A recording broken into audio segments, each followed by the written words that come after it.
নবী করিম সাল্লাল্লাহু আলাইহি ওয়াসাল্লাম বললেন, আল্লাহর কাছে এই 10 দিনের ইবাদতের চাইতে আর কোন প্রিয়, আর কোন গ্রহণযোগ্য, আর কোন বেশি মর্যাদাবান কোন ইবাদতেই নাই। সাহাবীরা প্রশ্ন করলেন, ক্বালু ওয়ালাল জিহাদ ইয়া রাসূলুল্লাহ, আল্লাহর পথে জিহাদও কি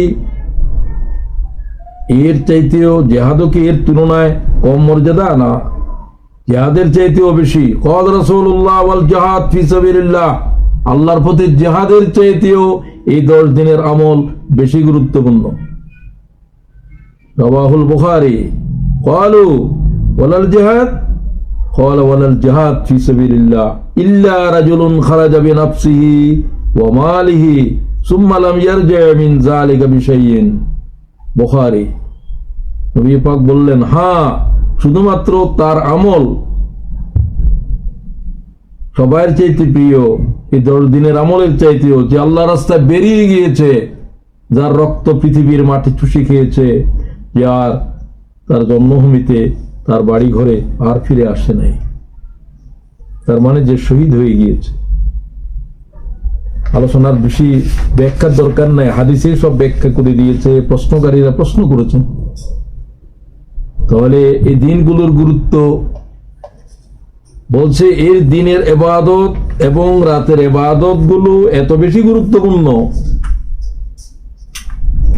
এই দিন সমূহের প্রতিদিন রোজা, একটা রোজা 1 বছরের রোজার সমান, প্রতি রাতের ইবাদত লাইলাতুল কদরের ইবাদতের তুল্য। রাওয়াহু তিরমিজি, ইবনে মাজাহ, তাফসীরে মাজাহারি।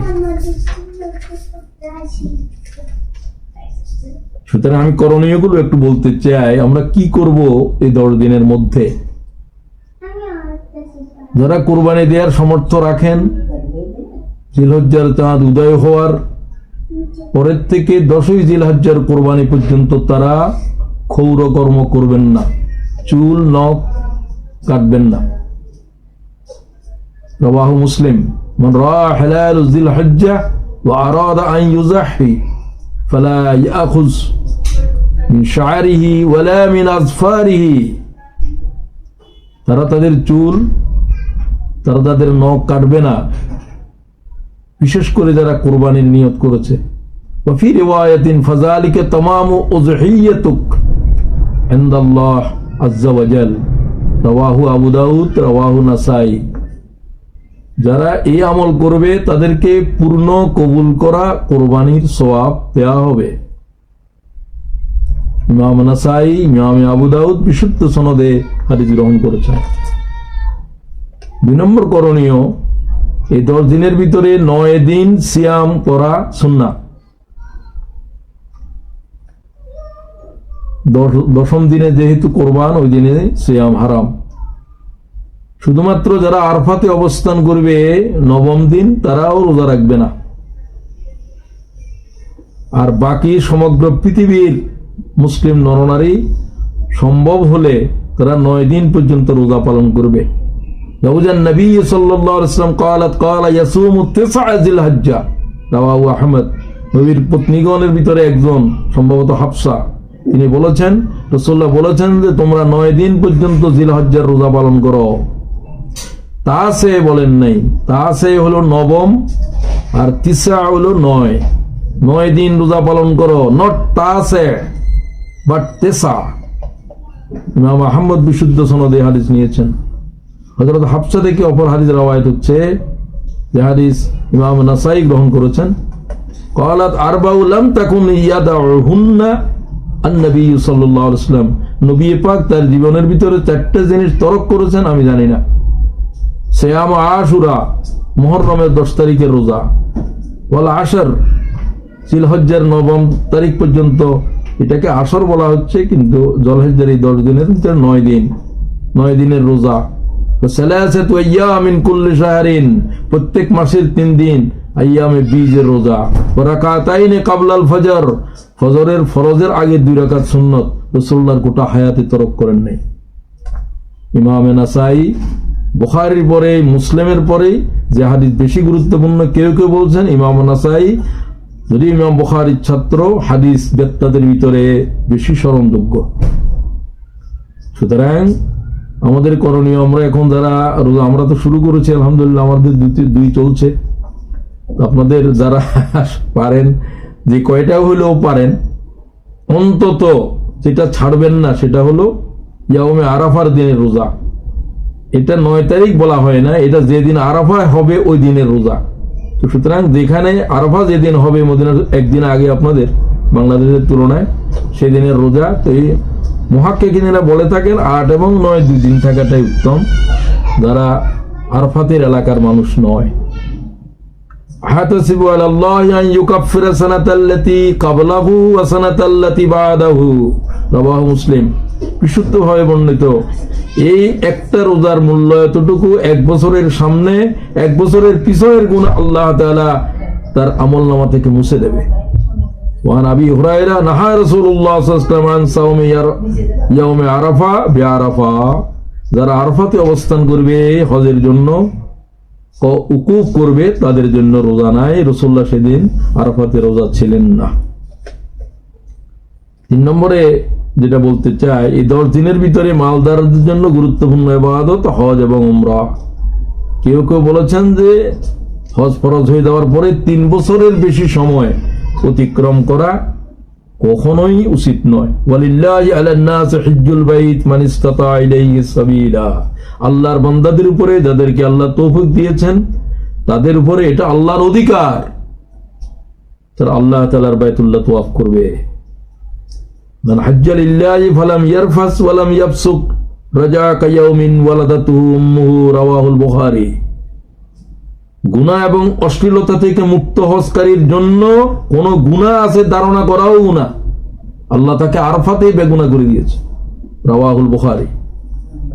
সুতরাং হজ যাদের উপরে ফরজ তারা বিলম্ব না করা উচিত। একাধিকবার হজ করা সুন্নাহ, সরকার এখন অনুমতিও দিচ্ছে না অনেককে, সেটা মনে হয় ঠিকই আছে। তো ফরজ হজ জীবনে একবার। এই সময়ের গুরুত্বপূর্ণ ইবাদত যেটার উপর আপনারা আজকে আমরা আলোচনা করব, কুরবানি। কুরবানির চাইতে কুরবানির দিন জিলহজ্জার এটাও একটা দিনের আমল, 10 তারিখের। মা আমাল ইবনে আদম ইয়াউমা মিন আমালিন ইয়াউমান নাহর হাব্বু ইলাল্লাহি মিন ইহরাকিদ দাম, আল্লাহর কাছে রক্ত প্রবাহিত করার চাইতে কোনো ইবাদত 10 তারিখে জিলহজ্জার আর কোনো ইবাদতেই নাই। কোনো ইবাদত ফরজ ওয়াজিব সবচেয়ে বড় ইবাদত হচ্ছে এটাও ফরজ, কুরবানি। ওয়াজিব মানে ফরজ। ইন্না তাইনা কাল কাউসার ফাসাল্লি লিরাব্বিকা ওয়ানহার, আল্লাহ তাআলা কুরবানির ফরজ করছে, ওয়ানহার। সুতরাং আমরা ওয়াজিব শুধু হানাফির লোকেরা বলে, আর সবাই ওয়াজিবকে ফরজ বলে। আল্লাহ তাআলার কাছে ইহরাকুদ্দাম, কুরবানির শব্দ নাই, শব্দ হচ্ছে ইহরাকুদ্দাম, আল্লাহ রাস্তার উপরে রক্ত প্রবাহিত করে দাও, तमाम পৃথিবীর খুনে রঞ্জিত করো, আল্লাহ তাআলার জন্য রক্তের উৎসব করো। এটা আল্লাহ তাআলারই দেয়া জীবন, আল্লাহর জন্য উৎসর্গ করার ঈদ করো তোমরা। এই দিনে যত ইবাদত আছে আল্লাহর কাছে কোনো ইবাদত কুরবানির কাছে দাঁড়াতে পারবে না। এই ইবাদত সকল ভাইদের, আমাদের ডাক্তার ভাই তো আলহামদুলিল্লাহ সকলের একাধিক কোরবানি করার তৌফিক আছে। এই সময়ের আরেকটা গুরুত্বপূর্ণ ইবাদত হচ্ছে এই দিন সমূহের তালবিয়া, তাকবীর, তাশরিক। আল্লাহু আকবার, আল্লাহু আকবার, লা ইলাহা ইল্লাল্লাহ, আল্লাহু আকবার, আল্লাহু আকবার, ওয়ালিল্লাহিল হামদ। 9 তারিখ থেকে এটা ওয়াজিব, 13 তারিখ পর্যন্ত। আর এই সময়গুলোর ভিতরে বেশি তাকবীর। রাসূল আরো বলেন, ফাকসিরু ফীহিন্না মিনাত তাহলিল ওয়াত তাকবীর ওয়াত তাহমিদ, তোমরা এই 10 দিনের ভিতরে রাত এবং দিনের ভিতরে জবানে শুধু সুবহানাল্লাহ, আলহামদুলিল্লাহ, ওয়া লা ইলাহা ইল্লাল্লাহ, আল্লাহু আকবার এই কথা জারি করো। সাহাবায়ে কেরাম ইবনে ওমর বলেন, আমরা বাজারে যেতাম শুধু তাকবীর দেওয়ার জন্য, আল্লাহু আকবার কাবীরা, আলহামদুলিল্লাহি কাসীরা, সুবহানাল্লাহি বুকরাতান ওয়া আসীলা। আমাদেরকে শুনে শুনে বাজারের লোকেরাও তাকবীর দেওয়া শুরু করতেন। আমরা তাকবীর দিতে যেতে যেতাম। এই 10 দিন শুধু তাকবীরই দিতে হবে। আর তাকবীরে তাশরিক এই সময়ের জন্য সবচাইতে বেশি গুরুত্বপূর্ণ। আল্লাহু আকবার, আল্লাহু আকবার, লা ইলাহা ইল্লাল্লাহ। রাত্রে দিনে সবসময় আল্লাহর এই তাকবীর বুলন্দ করবেন। আর বাকিটার সময় আজকে নাই। এই আলোচনাগুলো এই জন্য করলাম যে যেহেতু আমাদের উপরে এটা চলছে এখন 10ই জিলহিজ্জার গুরুত্বপূর্ণ এই আমলগুলো সম্পর্কে একেবারে বিশুদ্ধভাবে হাদিসের রেফারেন্স সহ আলোচনা করলাম, কোনো ব্যাখ্যা না দিয়ে। আল্লাহ তাআলা আমাকে, আমার ভাইদেরকে, বোনদেরকে এর উপর আমল করার তৌফিক দিন।